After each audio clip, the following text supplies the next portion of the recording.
په پاکستان کې د بلوچستان د اطلاعاتو وزیر جان محمد اڅکزي تازه څرګندونې دا ځل یې له طالبانو سره د افغان جمهوریت پر خلاف او د اشرف غني پر خلاف د مرستې په اړه پښیماني څرګنده کړله.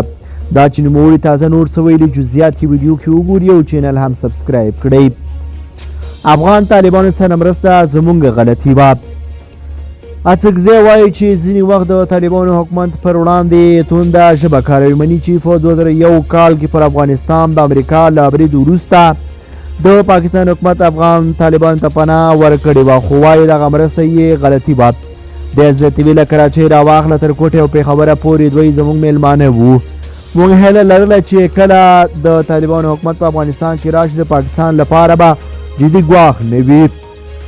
په پاکستان کې ټاکنې د راتلونکي فبروري پر 8 پلان شوي دي او د ټاکنو کمیسیون د کاندیدانو رسمي نوملړ هم خپور کړی دی. خو په پښتونخوا او بلوچستان ایالتونو کې ټاکنیزې منډې ترړې د ځینو امنیتي اندېښنو له امله پیکه ښکاري.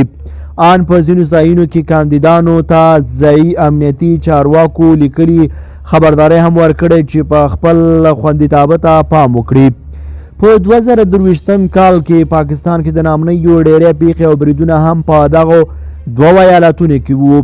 ښاغلي اڅکزي په پاکستان کې دننه د امنیتي پیښو ډیره پړه پر ګاونډیانو وراچوي. اڅکزي وایي په پاکستان کې د بریدونو شواهد یې په افغانستان کې د طالبانو حکومت ته سپارلي دي. د طالبانو ځواب څه دی؟ د طالبانو د حکومت ویاند ذبیح الله مجاهد بی بی سی پښتو تلویزیون سره مرکه کې ویل د پاکستان امنیت د دغه هیواد کورنۍ مسله ده. نوموړي مخکې هم ویلي چې پاکستان دی د خپل بمباري په نورو نه اچوي.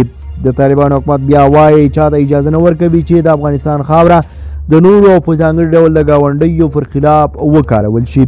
د طالبانو د حکومت ویاند ذبیح الله مجاهد زیاتوي حکومت او پاکستان ترمنځ وروسته له هغه اړیکې لا نورې خرابې شولې چې 13 اکتوبر کې اسلام آباد اعلان وکړ چې په دغه هیواد کې 1.1 میلیونه بې اسناده افغان کډوال خپل هیواد ته استوي.